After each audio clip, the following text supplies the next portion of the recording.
eastern Iowa. That's right, Abby. In fact, first of all, let's show you once again from the ground here today at the community of Prairieburg, one of the hardest hit areas in Linn County last night in all of eastern Iowa.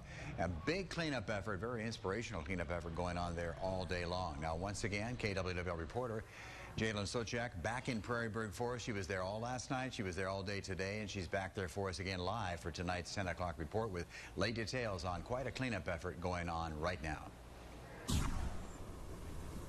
Well, Ron, when we were here last night, people had just began the cleaning up process, and I can tell you from what we saw last night to what we've seen today, they've made a lot of strides, and people tell me that's because they had a huge outpour of support. The town of Prairieburg is slowly returning to normal, just one day after an EF2 tornado ripped through, tearing apart people's homes and lives. But the cleanup process is still far from over. Signs of devastation remain all over town. I was at a loss of words. There was nothing you could say but just prayers. Jeremy Oswald grew up visiting Prairieburg, where his family once lived. That's why when he heard what happened, he had to do something to help. I've been in this town so much, and everybody has always treated me like family, and you know, I knew as soon as I got up here I could at least help somebody out. Cleanup, he says, has gone quickly because of a huge turnout of support. Just start rebuilding as a community, not just as one person.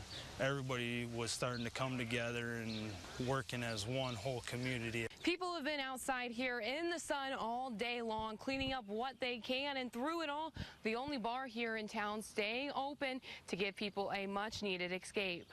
And inside, people were taking advantage of relaxing and taking a break from a full day's worth of cleaning up, refueling with a hot meal, an ice-cold drink, and just forgetting, if only for a moment. We're not going to let this thing knock us down.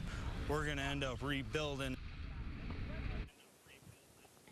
The bar even opening up last night after the storm. Though they didn't have power, that didn't stop some people from going inside and having a drink, even if it was in the dark. Live in Prairieburg, Jalyn Souchek, News 7 KWWL. Jalyn, thanks very much. Couldn't help but notice that corn just nearly knocked flattened there on the ground. Boy, so it's going to be a big weekend cleaning up in Prairieburg.